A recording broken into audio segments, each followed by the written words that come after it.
Hello y bienvenidos a otro capítulo del Weonacor. ¿Cómo están? ¿Cómo han estado? ¿Han ejercido el Weonacor? Porque yo sí. Puta que me he enfermado, puta que me han pasado cosas yetas. Pero ahora lo bueno es que cualquier cosa que me pase puedo decir es la presencia del Weonacor y me salvo. Así que me salvo de toda responsabilidad. Este capítulo no tenía necesariamente planeado hacerlo. Pero, dado como los otros 5 capítulos anteriores, me pareció que era demasiado importante tocar ese tema y no sé por qué no lo había incluido. Porque realmente siento que es como un poco lo que engloba todo lo que hemos hablado antes, ¿cierto? De todos los tipos de crisis existenciales, de lo que le está pasando en el mundo actual, que los centennials, que las ansiedades, todo. Pero al final siento que todo como en vida real se reduce a un tema que es ¿qué chucha hago con mi vida? Y yo siento que también es la pregunta más difícil de responder. Porque realmente tú solamente sabes la respuesta, nadie más te puede ayudar a reflexionar sobre eso. Por eso sentía que este capítulo 6 era muy importante que se llamara vocación. Y con vocación me refiero un poco, fuera de la definición como oficial, que también la voy a leer, es un poco qué le da sentido a nuestra vida. ¿Por qué estamos acá? ¿Y qué estamos como, entre comillas, destinados a hacer? Si es que eso realmente existe. Así que vamos con ello. Este capítulo tiene un poquito más como de historia, pero creo que al final les va a gustar porque realmente es como muy necesario para la reflexión final todo esto. Así que ojalá se queden hasta el final y por favor me dejen sus opiniones y debatamos. Y peleemos en los comentarios como en los reels, me entretiene mucho. No, broma, pero siempre bienvenido sea cualquier comentario al respecto. La vocación. La vocación es la inclinación a cualquier estado, carrera o profesión. El término proviene del latín vocatio y para los religiosos es la inspiración con que Dios llama a algún estado. Por eso el concepto también se utiliza como sinónimo de llamamiento o convocación. En pocas palabras, la vocación sería lo que queremos hacer con nuestra vida o lo que estamos un poco predeterminados a hacer con nuestra vida, lo que nos gusta, lo que nos llena, lo que nos llama también. Y esto siento que se relaciona muchísimo con el trabajo, hoy en día con la universidad, con lo que estudiamos, con lo que hacemos. Pero realmente no siempre ha sido así y también se puede referir a varias cosas. Así como una vocación puede ser una carrera universitaria, un trabajo, puede ser, por ejemplo, un oficio, puede que tu vocación real sea, no sé, dedicarte a las plantas o a la jardinería o a la carpintería. Imagínense, son cosas que realmente pueden ser vocaciones y no necesariamente les prestamos demasiada atención. Puede que tengamos un trabajo de algo nada que ver, pero nuestra vocación esté ligada a algo, a hacer, no sé, cerámica, aunque ni siquiera lo vendas como arte. La vocación también, tal como leíamos en la definición, puede ser algo bien relacionado a lo teológico, o sea, un camino espiritual, un camino de Dios, algo en lo que tú creas muy fuertemente o una fe. Incluso una vocación, por supuesto, puede ser mamá o ser papá, dedicarte a criar. Por supuesto que esa es una vocación muy fuerte. Aunque siento que en nuestras generaciones, como hemos sido criados como por padres y también como la generación de nuestros abuelos que siempre nos dijo que lo más importante era el trabajo. Recuerdo esta frase culia que es como el trabajo dignifica, que en el fondo es como lo más importante de tu vida y lo que le tiene que dar sentido siempre es el trabajo, pero ¿es realmente tan así? También siento que en la cultura contemporánea se habla mucho de que todos nacimos para algo. En las películas de Disney también, no sé si alguna vez vieron como esta película de chica que era como de Tinkerbell, que era como que cada hada nacía para hacer una cosa en particular y tenía que descubrir para lo que estaba hecho. En el fondo esta creencia de que todos tenemos algo en nuestro interior que nos hace especiales en cuanto como al trabajo específicamente y que simplemente hay gente que no lo encuentra. No que no lo tenga. Esta es la creencia que nos ha implantado mucho, yo también siento, las películas, pero ¿es realmente tan así? O sea, es decir, todos tenemos un destino y no tenemos mucho libre albedrío y en el fondo todos nacimos para algo y solo tenemos que encontrarlo. Yo creo que eso es realmente lo que nos genera tanta ansiedad, al menos a los jóvenes, al menos a los centennials, el sentir de que estamos como hechos para algo y tenemos que descubrirlo. Por eso mismo como no saber qué estudiar, no saber qué hacer, no saber por dónde ir.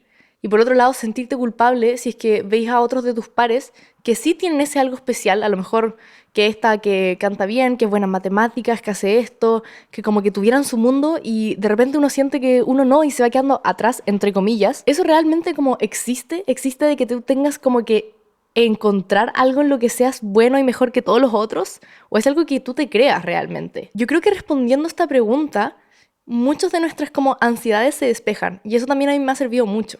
Sobre todo que este es un tema que me compete demasiado porque yo aún soy bien chica, o sea, tengo 21 y si bien estoy haciendo esto por aquí y por acá, uno no tiene idea de lo que le va a deparar el destino o lo que uno elija, digamos. Y siento que, tal como decíamos en otros capítulos, cuando uno va como desglosando cosa por cosa y la historia de cada concepto y de dónde viene, puede encontrar una respuesta que a uno le hace sentir más tranquilo.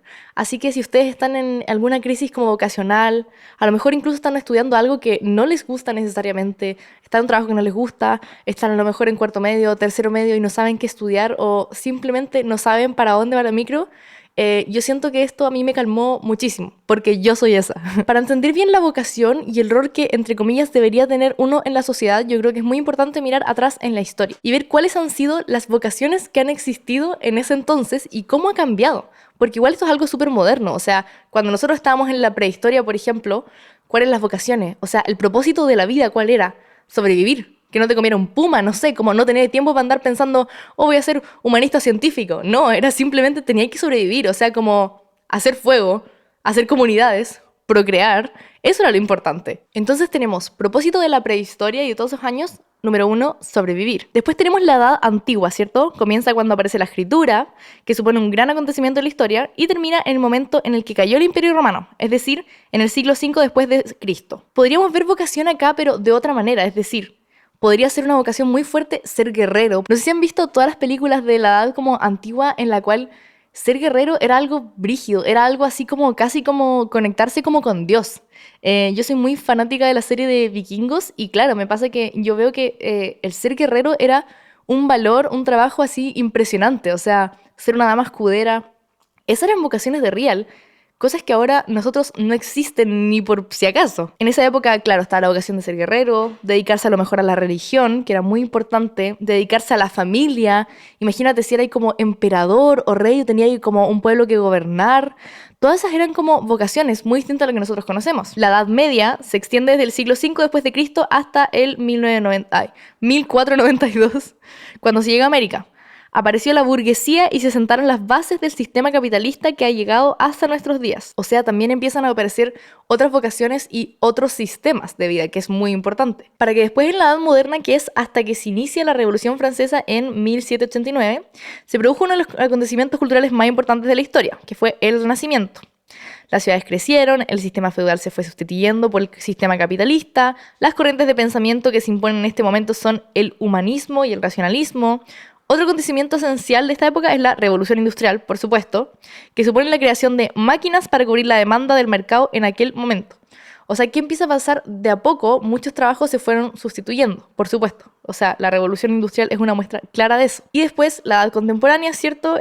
Hasta nuestros días, que es una de las etapas históricas más importantes, y en ellas se han producido acontecimientos esenciales, entre ellos el nacimiento de nuevos sistemas de gobierno como el sistema republicano, la consolidación del sistema capitalista, la disminución del poder de la Iglesia Católica, el aumento de la población mundial, la aparición de grandes inventos como la bombilla, los aviones, el internet y finalmente la globalización. Ahora, y ustedes me van a decir, Manuela, pero esto es como historia 101, ¿de qué chucha me sirve saber esto? A lo que quiero llegar con este mega resumen de la historia humana, que ni siquiera ha sido tan larga hasta el momento en relación a lo que existe en la Tierra, es que se ha evolucionado mucho, muy rápido y por tanto hay muchísimos trabajos y vocaciones diferentes en cada época. O sea, imagínense los tiempos que vivimos en los cuales la IA está reemplazando un montón de trabajos, un montón de cosas, un montón de máquinas. Un ejemplo claro de esto es como cuando en Charlie y la fábrica de chocolate, que es una de mis películas favoritas también, el papá de Charlie era como que hacía algo en una fábrica de como pastas de dientes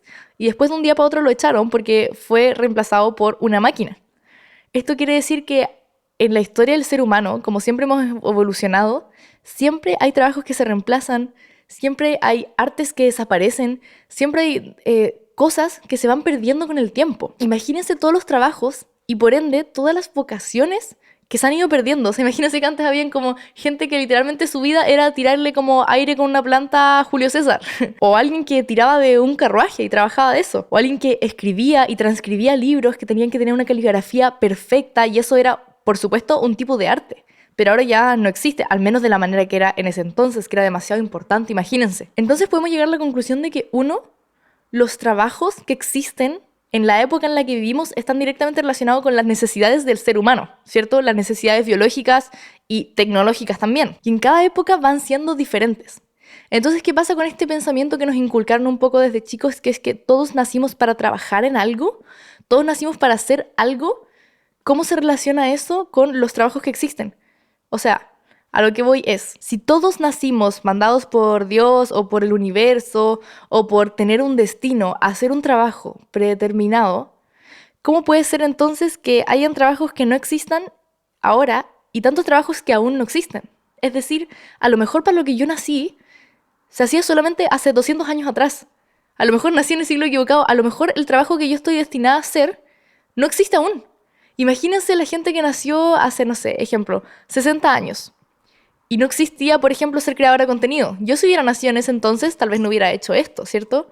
Si es que yo nací para hacer esto, porque es algo en lo que, entre comillas, soy buena. Entonces, ¿es algo que vine predeterminada o es algo que directamente con las aptitudes que uno tiene, con el abanico de posibilidades que tiene, hace lo mejor que pueda? A lo que voy con esto es que es un poco una ilusión que uno tiene un trabajo predeterminado y que tiene que encontrarlo y tiene que dedicarse a eso toda la vida, ¿cierto? A lo mejor yo viviera, no sé, en Alaska y mi vocación real era ser surfeadora. ¿Cómo lo voy a descubrir? Incluso ni siquiera con un tema de época, sino que con un tema de espacio-tiempo. Depende mucho dónde estás, tu situación económica, tu situación social, el clima, cómo te hayas desarrollado. Por supuesto que vamos a sentir que no necesariamente encontramos lo que tenemos que hacer en la vida. Yo creo que casi nadie, aunque sea la persona más apasionada por su trabajo, sabe realmente lo que está haciendo. No es como que, no sé, ejemplo, como Justin Bieber lo hayan tocado con la varita mágica y le hayan dicho, tú vas a ser cantante ahora, y él que ha dicho, oh, yo nací, ahora voy a ser cantante para toda la vida y eso es lo que me gusta, me encanta y me voy a caer eso toda la vida. ¿Le gusta? Obviamente que sí. ¿Es talentosísimo? Por supuesto que sí. ¿Ha tenido dudas? Por supuesto que sí, todo el mundo las tenemos, si no, no seríamos seres humanos. Yo creo que ese es el tema, que uno ve y se compara con gente súper o famosa o que le va súper bien, incluso gente que uno conoce que la ve tan feliz como de repente su trabajo, que está tan direccionada y tan enfocada. Pero yo creo que realmente no saben bien lo que están haciendo. No estoy diciendo que no tengan claridad mental, a lo mejor tienen claro esto, pero lo que sí digo es que es también una decisión. No es como que alguien te toque necesariamente del cielo y te diga, tú vas a ser escritora, sino que uno ve lo que hay en la época moderna, los trabajos que existen, y como decía, en el abanico de posibilidades y aptitudes que uno tiene que intentar encontrar en donde calza mejor. Y eso pasa en todas las épocas. O sea, a lo mejor alguien que en otra época pudo haber sido el medio guerrero y tenía todo el alma de eso y esa era su vida, o sea, era reconocido por eso, ahora ¿qué haría? ¿Cierto? O como hablábamos antes, a lo mejor alguien que, entre comillas, hubiera nacido para ser influencer y no existía internet. ¿Qué sentido tiene? Imagínense, no sé, ¿qué habría hecho Luisito Comunica en un mundo sin internet? Yo no sé, no me lo imagino. Hay mucha gente que es muy famosa y que vive de trabajos que solo existen hoy en día, que en verdad es para lo que se adaptaron. No es necesariamente para lo que nacieron, sino que fue algo que se dio. Y algo con lo que uno siente mucha ansiedad, que es, ¿qué voy a hacer? A lo mejor, ¿sabéis qué? A lo mejor tu trabajo ideal todavía ni lo conocí, todavía no tenéis idea qué es porque no se ha inventado. Imagínense, así también como se eliminan los trabajos, que se eliminan mucho, y claro, puede ser un problema, hay muchos que nacen nuevos, porque el humano siempre va a tener nuevas necesidades. Entonces yo creo que también esta es como una invitación a pensar qué es lo que más te gusta, y qué es lo que eres bueno y cómo podría funcionar o aportar a alguien en el mundo contemporáneo. Sobre todo ahora que no es necesariamente una obligación ir a la universidad para ser profesional en algo. Está en internet, ya lo hemos hablado en muchos otros capítulos, ¿cierto? Si ánimos de decir aquí, hoy no estudien, o qué sé yo no tengo idea, yo solo sé lo que me funciona a mí. Pero sé que hay muchas cosas nuevas que vale la pena como investigar y una manera muy bacán de descubrir qué le gusta a uno también es tratar de adelantarse a ver cuáles van a ser las necesidades que va a haber, no sé, en 5 años y prepararse para eso, ¿cierto? Es como que hace algunos años te decían así como, no, es que hay que estudiar marketing o hay que estudiar, no sé, informática y ahora está dando frutos. Pasan ese tipo de cosas también. Entonces a veces como averiguar también es la clave. Ahora, volviendo también un poco al concepto de vocación, que es cierto que habíamos quedado que significa en el fondo qué es lo que da un poco sentido a tu vida. Yo creo que también depende mucho de a la generación que le preguntes. Por ejemplo, de las que siguen vivas ahora, pongámosle que nuestros abuelos, siento que para ellos el sentido de la vida era la seguridad, ¿cierto? Que les tocó vivir con más que guerras, que dictaduras, que escasez, que ver muchas cosas terribles, que lo más importante para ellos, por supuesto que va a ser la seguridad. Por supuesto que un abuelo te va a decir, sé Mateo, estudia lo mejor que podáis y consíguete un trabajo en el cual tengáis seguro de eso y anda ascendiendo. Y lo más importante va a ser trabajar y tener esa seguridad, porque es algo que ellos no tuvieron. Yo creo que para ellos es demasiado importante el estar seguro y tener certeza de las cosas en la vida, sin importar si te gusta o no lo que estáis haciendo, sino que más bien sentirte que puedes proveer de alguna forma tu vida y a tu familia. Después están nuestros papás, que por supuesto son hijos de sus abuelos, y ¿qué es lo que les quedó? Tal vez no tanto el sentimiento de seguridad, sino que el sentimiento de hay que esforzarse en la vida, porque ellos vieron cómo sus papás se sacaban la cresta para poder como que ellos fueran mejores de alguna forma, que les dieran esa seguridad, y ellos, para lo más importante es ser ambicioso, es que el trabajo dignifica la cuestión y no significa que esto no sea así para todo el mundo, pero digo, hay como, siento yo de repente en la generación X cierta obsesión por el trabajo y que sea siempre el centro de la vida y que esa es la manera de si tú determináis el valor de alguien. Siento que lo ven un poco así, no todo el mundo, pero me da como esa sensación. Para ellos la vocación es como ya, no les importa tal vez en qué trabajo, pero que el trabajo sea bueno en ese trabajo y que te esforcís y que llegues lo más alto posible. Los hijos de la generación X, que serían, por ejemplo, los millennials, yo siento que ellos fueron los primeros en ir un poco contracorriente. Yo eso se los concedo demasiado. Tanto que pelados yo aquí a los millennials, pero al final, como hablábamos también, una vocación no solamente puede ser un trabajo, sino que puede ser una corriente de pensamiento. Imagínense todo lo que han hecho avanzar al feminismo, a la comunidad LGTB, a un montón de causas que realmente fueron los millennials los primeros en hacer el choque contra los X y los boomers, que era así como, no, esta es la lucha, esto es lo que está bien, dejen de discriminar. Y de pronto para muchas personas esa lucha es lo que le da sentido a su vida. Entonces, también lo que hablamos, de repente tú puedes trabajar en algo que no te mate la existencia, tal vez no te encanta, pero sí tienes un propósito de vida. Y eso es lo más importante. Y para los centennials, ¿qué sería la principal visión de la vocación? No sé, no tengo idea. Igual aún siguen existiendo centennials muy chicos, pero yo creo que está por verse. Aún todos somos demasiado chicos como para haber visto un cambio en eso. Pero yo creo que es como también ligado un poco a los millennials. Los millennials es como que viajes, que vivir la vida, que luchar contra el patriarcado, que ir como un poco contra la corriente. Yo creo que los centennials es como que toman un poco eso, pero ya lo tienen integrado. Ni siquiera luchan porque ya lo tienen adentro, pero hay como un sentimiento de querer sentir como la mayor libertad posible y menos ansiedad posible porque son muy ansiosos. También es muy importante entender que a nivel como de trabajo y universidad, que es lo que más se entiende como por vocación un poco, al menos en la época actual, y es que esto es como un privilegio, primero que nada, a día de hoy, pero siempre lo ha sido. La educación ha sido un privilegio brutal y sobre todo algo que no llevamos tanto tiempo. O sea, uno creería así como ya, pero todo el mundo... No, no. Y uno creería como ya, pero esto lleva mucho tiempo siendo así, pero la verdad es que no. No para todos, no para un grupo selecto muy burgués o menos para las mujeres. O sea, imagínense. Aquí en Chile, por ejemplo, durante el periodo colonial, prácticamente todo el quehacer intelectual y educativo permaneció circunscrito al ámbito de la iglesia, que tenía reservada la asignación de títulos y grados académicos. Las primeras universidades chilenas, de modo natural, surgieron el amparo de las órdenes religiosas. En el Convenio Dominicano Santiago comenzó a funcionar la Universidad de Santo Tomás en 1622. O sea, la primera universidad de Chile fue la Santo Tomás, en 1622. Pero imagínense, habían unas pocas carreras, claramente para un grupo muy selecto de personas privilegiadas, y también, por supuesto que no para mujeres, o sea, somos tontas. ¿Cachai? Por supuesto que no. Por ejemplo, la Universidad de Chile se fundó en 1842, o sea, casi como 200 años después. ¿Y cuánto ha pasado de 1842 a ahora? En verdad, no tanto. Algunas generaciones. Miren, incluso el ingreso de la primera mujer a la Universidad de Chile se produjo en 1881, 4 años después de la firma del decreto que le permitía realizar estudios superiores, conocido como Decreto Amunátegui. Bueno, el asunto es que incluso como mujeres tenemos muy poco tiempo de realmente ingresar a la universidad.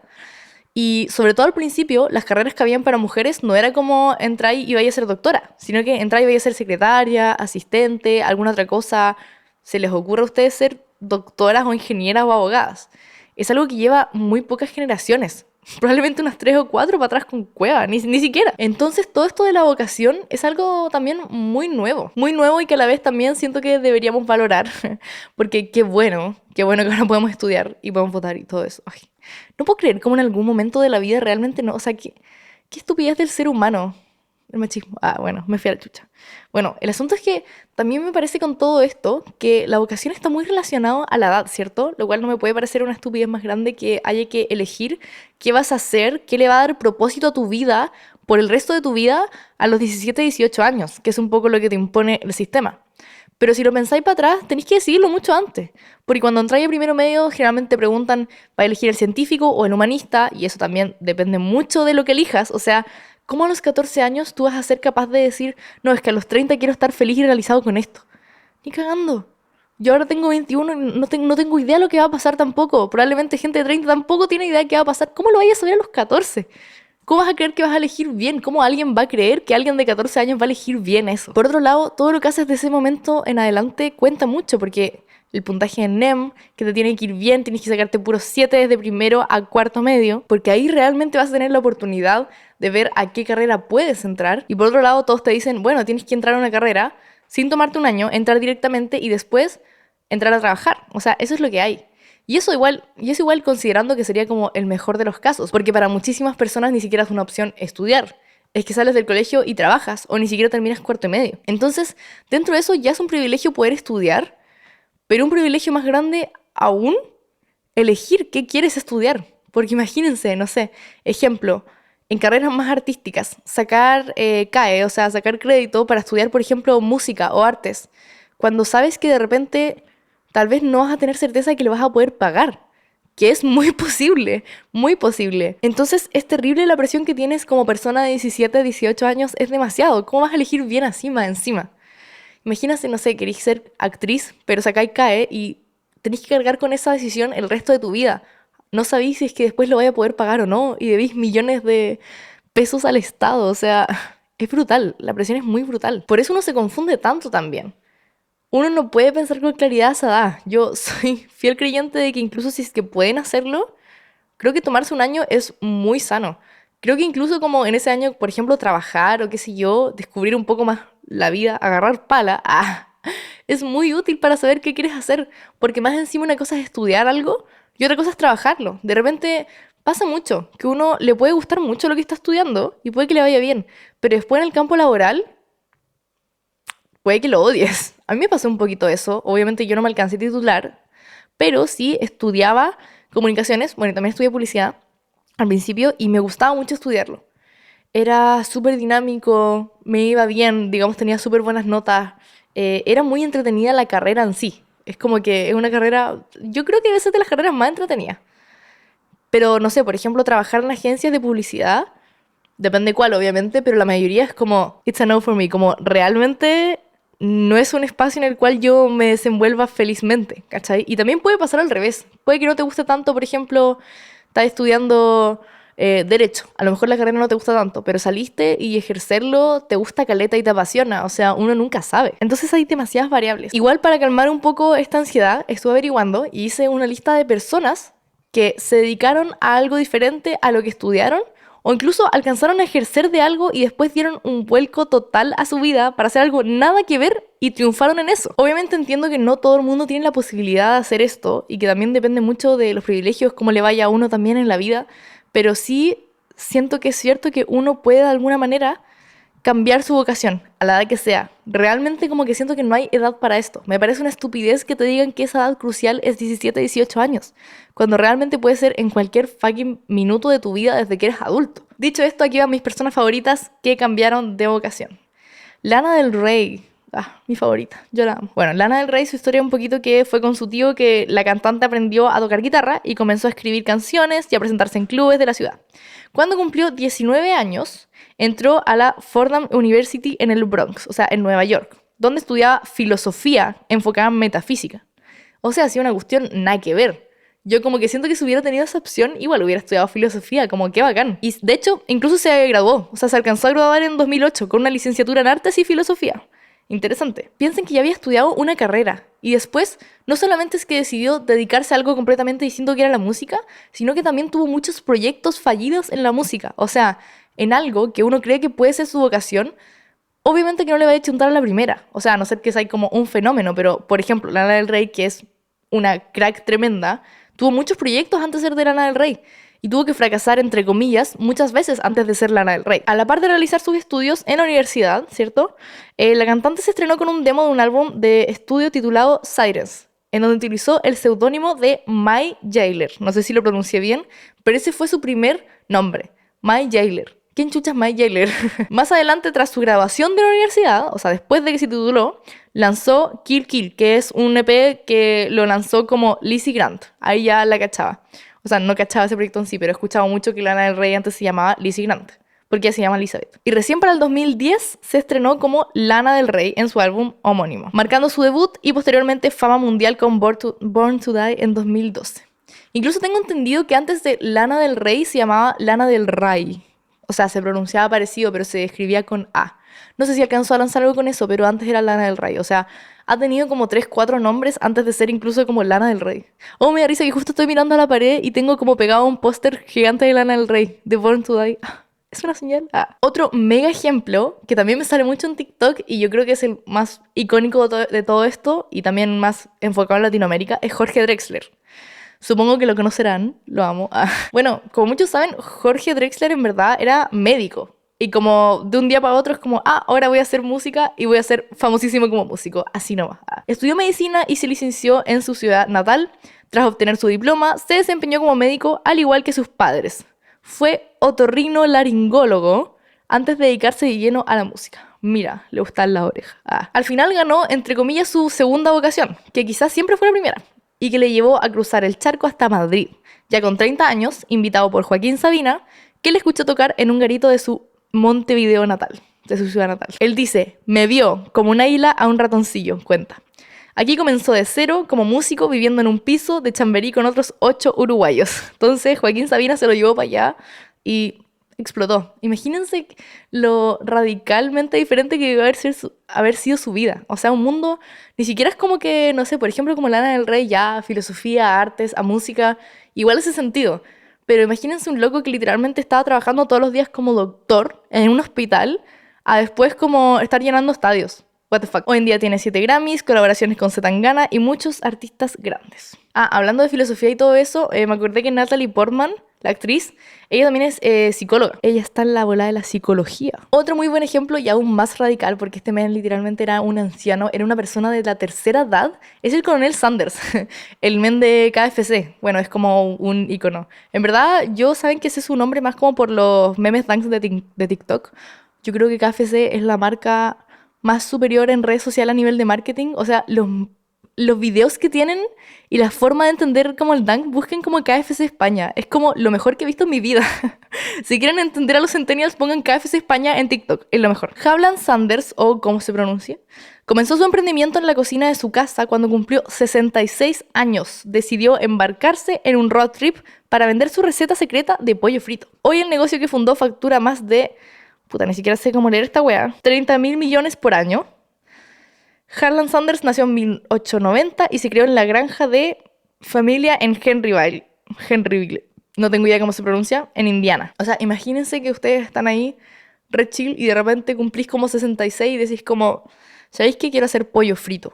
Y te va la raja con el pollo frito. O sea, hasta esa edad uno puede encontrar algo nada que ver y ni siquiera tiene que ser una profesión o otro oficio. Puede ser un emprendimiento, puede ser querer vender algo específico. Todos tenemos obsesiones con algo, yo siento. Si les gusta mucho el café, o las flores, o las músicas, o qué sé yo, es como algo que se puede hacer algo de eso. Y tampoco te enseñan en el colegio. Es como cuando estás ahí en los 17, 18, nadie te dice como, ¿qué quieres ser tú? ¿Doctor, abogado o emprendedor? No, te dicen como, ¿quieres ser humanista o científico? ¿Qué quieres hacer con tu vida? Ojalá algo que dé plata. Después tenemos a Arnold Schwarzenegger. No sé cómo se pronuncia. Schwarzenegger. No lo puedo pronunciar. Arnold Schwarzenegger. Bueno, ustedes saben de quién estoy hablando. Bueno, él parecía tenerlo todo. Tenía riqueza, tenía fama, una carrera exitosa en Hollywood. Sin embargo, de un día para otro decidió dejarlo todo y dedicarse en cuerpo y alma a la política. El 7 de octubre de 2003 fue elegido gobernador con el 48% de los votos por el Partido Republicano. What? O sea, literalmente un día eres actor y estás en Hollywood y al otro día decís como, yo en verdad quiero ser político. En verdad hoy día desperté y quiero ser corrupto. Bueno, o sea, hay casos así, de como también cosas totalmente diferentes. O sea, ser actor, que es algo más relacionado a las artes, a ser político, es algo nada que ver. Y le fue bien, o sea, salió elegido gobernador, ¿cómo es eso? Por supuesto, uno de mis favoritos, Harrison Ford. Antes de convertirse en una estrella con sus papeles de Indiana Jones y Han Solo, supongo que saben de quién estoy hablando, Ford pasó 15 años trabajando como carpintero autodidacta. O sea, él era carpintero y esa era su vocación. Imagínense Han Solo ahí trabajando de carpintero, hasta que casualmente se le pidió realizar unas tareas en la oficina de un pequeño productor llamado George Lucas. El resto de la historia es de Hollywood. Básicamente, imagínense, te mandan a hacer una pequeña pega a alguien que te vio por ahí y dijo, oh, tú tenés cara de que podíais ser como Han Solo, tú tenés cara de actor. Y así fue. En el fondo, no hay una edad correcta para tener vocación. Siempre se puede cambiar. Por otro lado, igual es importante, y hablábamos en otros capítulos, entender que no es necesario que el trabajo sea tu vocación, como hablábamos. No es necesario que el trabajo te apasione, y no lo digo desde un punto de vista mediocre, lo digo de un punto de vista también realista. Puede que tu pasión real sea, no sé, tener hijos, tener un perro y los animales, o las plantas, o cualquier otra cosa, incluso obsesiones puntuales, como a lo mejor vivo como por los vinilos, que me encantan las tornamesas y los vinilos, me gusta la música, aunque ni siquiera sea músico, puede ser el maquillaje, puede ser absolutamente cualquier cosa. Y puede que en el fondo, tal como decía como la verniculía por ahí, lo importante es elegir un trabajo o una carrera que no te mate la existencia. Como hablamos al principio, todos tenemos un abanico de posibilidades que tienen que ver con nuestras capacidades. O sea, es ver en qué soy bueno, qué me va a costar menos. Como digo, no desde un punto de vista como mediocre, pero sí de un punto de vista realista. ¿Qué voy a poder hacer mejor, más eficiente y más rápido porque en volada soy así? Hay gente que tiene como facilidades para las matemáticas. Hay gente que tiene facilidades para escribir. Hay gente que tiene facilidades para vender la pomada. O a lo mejor eres más tímido. A lo mejor eres súper simpático y pedagógico. A lo mejor te viene bien enseñar. Tal vez no estamos elegidos todos para hacer algo en específico, pero sí es cierto que todos tenemos capacidades que podemos adaptar lo mejor posible de alguna manera a la sociedad actual. Y en base a eso ver qué es lo que menos nos caga la existencia y cómo podemos hacer nuestra vocación en otra parte también. Incluso imagínense, puede ser que a lo mejor tú quieres tener un trabajo remoto para vivir en la punta del cerro o en una granja para vivir tu vida cottagecore. Yo en cualquier momento, si me va mal en todo, me voy a ir allá. En el fondo, el trabajo, a diferencia de lo que te dicen, no es necesariamente lo que tiene que mover tu vida, sino más bien el amor por.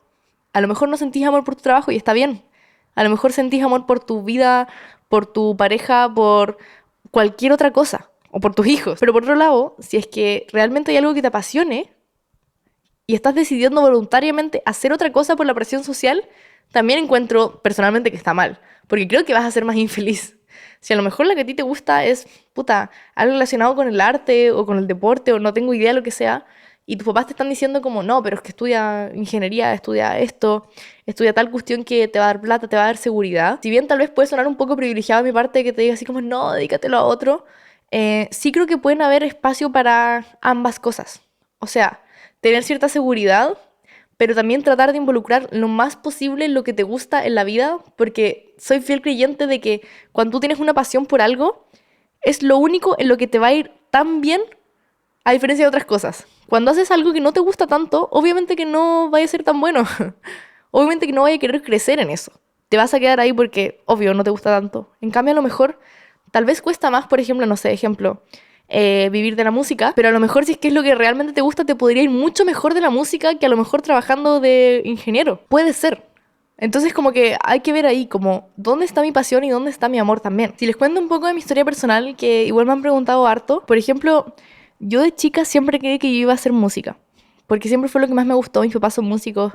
Yo empecé a tocar piano a los 6 años y como a los 11 me metí a la Cato, al Conservatorio de la Católica. Y bueno, piano clásico, que era lo que yo tocaba, era algo muy exigente y es un mundo súper como elitista y también competitivo. Y eso fue en ese momento lo que me desencantó un poco, no de la música, sino del piano clásico. Como que todo el mundo estaba seguro y yo también de que yo iba a ser pianista clásica. Y yo le metía toda mi vida a eso y yo en ese momento creí que esa era mi vocación realmente y todo el mundo lo creía y me lo reforzaba. Porque tal vez, entre comillas, tenía la capacidad de hacerlo según mi desempeño en ese momento. Después cuando explotó todo y me pasaron otras cosas como familiares, cuando también me dio síndrome de Tourette, me alejé mucho de ese mundo porque era un mundo súper tóxico y yo encuentro. Ahora, personalmente, yo siento que a mí no me hacía bien. No es por tirarle hate, pero no era un mundo que me gustara. Y empecé a ver la música desde otros puntos de vista. Empecé a componer, a cantar, y yo en ese momento seguía creyendo que yo lo que iba a hacer en la vida era ser música. Sí o sí, para mí no había otra opción. Era eso o nada. Y de hecho incluso me pasaba que en ese momento muy estúpidamente uno tiende a jugar mucho, ¿cierto? Yo era medio así como, ¡ay, qué pendeja tan desagradable! como de que la música y la cuestión y que el reggaetón malo y la cuestión. Ahora paso escuchando reggaetón, por si acaso. Y también de que un poco como... me acuerdo que una vez mi pololo de ese entonces me dijo como, oye, yo te veo medio así como youtuber. Y yo como que me enojé. Le dije así como, ¿cómo voy a ser youtuber o influencer? Pura gente tonta casi, así como, así de tonta era yo. Y miren, las vueltas de la vida me ha dado un cachetazo. Pero bueno, después de un tiempo, y yo siempre he estado muy apegada a la música, me di cuenta que en verdad no quería estudiar música. Pero no porque no me gustara la música, sino que porque sentía que no me gustaba estudiarlo. Porque había tenido como una experiencia media traumática con eso. Y porque también me había enfocado tanto en eso que no alcancé a desarrollar como otras habilidades en mi vida, habilidades sociales, de comunicación. A mí siempre me ha gustado mucho como la dirección artística. De hecho, yo como que siempre me veo a mí misma más que como influencer o música o que podcaster, la cuestión. Es como más como dirección creativa. ¿Me explico? Puede sonar un poco pasada raja, pero es verdad, como que no me gusta encasillarme en nada. En general, encasillarse en algo hace que uno tome como decisiones bien cerradas y en base solamente a eso más que lo que uno quiere, porque es como, ok, si soy música tengo que hacer esto, si soy buena en esto tengo que hacer esto, pero no siempre es así. Terminé estudiando publicidad y después comunicaciones, en ninguna me titulé, pero no me arrepiento de nada, porque yo siento que eso me complementó demasiado. He trabajado muchas cosas, como ya les contaba en el capítulo, creo que como dos, pero también llegué a este mundo de creación de contenido por algo nada que ver, por la moda, porque también me gustaba mucho. Hay muchas cosas que me gustan y de alguna forma he tratado lo mejor posible de capitalizarlo para hacer de lo que yo pueda vivir y por tanto meterle caña, por decirlo así. Es lo que más me motiva en la vida. Entonces, como en el fondo voy a hacer todo lo posible para intentar vivir de eso porque es lo que me gusta. Al final por cosas de la vida, me terminó yendo mejor un poco, entre comillas, como en la creación de contenido y en las redes, que casi nadie de hecho sabe que yo soy música y sería como, what the fuck. Pero de todas formas es algo que no he dejado de lado, de hecho ahora sigo haciendo mi música. Ahora también salió de lo del podcast y la verdad tengo muchos otros proyectos que no tengo idea de lo que me va a deparar la vida o no es como, hoy yo soy influencer y voy a hacer eso para toda la vida. Hoy yo soy, no sé, youtuber y lo voy a hacer para toda la vida. Yo soy música y lo voy a hacer para toda la vida. Yo soy publicista y lo voy a hacer para toda la vida. No, voy a hacer como un poco lo que me vaya funcionando y lo que me salga de los ovarios. Y sé que mi caso puede ser como particular, porque el caso de todos es único, pero en el fondo algo que valoro yo de mí misma es que nunca he dejado que eso me sesgue y si me gusta algo nuevo o tengo como una nueva pasión, no dejo necesariamente que eso me desenfoque, sino que trato de incluirlo en mi mundo personal. Mi propósito un poco en la vida yo siento que es tratar de unir todo esto y de ser lo más libre posible. Para mí esa es como mi vocación, incluso como ser libre, incluso puede ser un concepto más que como tocar piano, hacer esto. Es como, ¿qué es lo que le está dando sentido a mi vida actualmente? Es ser libre. Y para usted también puede ser como un concepto más como algo más filosófico y tratar de llevarlo de a poco a tierra. Y yo siento que igual tampoco es que yo sea alguien así como, ay, que yo soy tan exitosa y la cuestión, ni cagando. Pero sí siento que me hubiera gustado que alguien me hubiera dicho eso antes, porque yo antes estaba muy sesgada y muy preocupada por qué iba a hacer en la vida. Y sentía que yo tenía que calzar en un perfil. Onda, me comparaba mucho, así como, ah, ya, estoy estudiando publicidad. Tengo que ser como tal persona que es referente en la publicidad. Ah, ya, estoy haciendo música. Tengo que ser como Rosalía. Ah, ya, estoy haciendo tal cosa. Me comparaba mucho. Entonces siento que el hecho de no encasillarse en un solo título, por así decirlo, hace que pueda ser más auténtica al final. Auténtico. No sé si se entiende y espero no haber sonado a raja. Porque me la no, broma. Pero sí espero que como que les sirva un poco para reflexionar que en el fondo todas estas como primicias con las que uno nace y le van diciendo de que todo tiene que ser de una manera, de que sí o sí tienes que estudiar, de que sí o sí tienes que saber lo que vas a hacer en la vida, en verdad es fake, es mentira, es una ilusión. Sirve obviamente para ordenar la sociedad y sirve para que las ciudades y el mundo funcione, pero no es para todo el mundo. Entonces yo siento que esa es como la invitación principal de este podcast, que pensemos en el fondo, por más absurdo que suene, qué es lo que más nos va a traer felicidad prolongada en el tiempo y cómo podemos como nadar hacia ello de la mejor manera posible. En eso estoy yo, chicas. Vamos a ver qué va saliendo. Y bueno, para finalizar, esta semana no tenemos consejos para embajadores del Huevonacor, porque estamos grabando en un día X. Tenía que salir como el capítulo hoy día, pero me dio amigdalitis para variar. Y no pudimos grabarlo la semana pasada, así que no pude hacer las preguntas. Pero la próxima semana les juro que se las voy a hacer. Pero sí tengo recomendación, como siempre. Esta va a ser una película. ¿Qué fue la vez pasada? ¿Fue un libro? No me acuerdo. Bueno. La recomendación es esta película de Una mente brillante. Creo que está en Netflix, si no está en Amazon. Pero es muy buena. La he visto varias veces y, bueno, solo véanla. Un chico muy talentoso para las matemáticas y con problemas mentales. No, bro. Pero bueno, no voy a dar mucha más explicación, solo véanla. Siento que también tiene mucha relación con la vocación, con hacerle caso a su instinto, todo ese tema. Así que ojalá la vean, la disfruten. Recomendación, veanla al fin de. Ojalá no les haya dado mucho la lata con esta reflexión mamona. Pasaba caca y sacaba el culo, porque yo no tengo experiencia en esta vida, literal tengo 21. ¿Cómo voy a saber algo de esta vida? Pero ojalá les haya hecho algo de sentido y les haya gustado la historia, porque a mí sí. Así que adiosito y que tengan buena semana y no se olviden de seguirme por las redes del Huevonacor. Y también debatir en los comentarios, muy importante pelear en esta vida. No, broma. Pero comenten cuáles son sus opiniones, cuáles también es las cosas que les han dicho sus padres o otras personas que sienten que los han limitado, qué sé yo. Me parece interesante para ver si no estoy sola en esto. Así que un besito en el poto.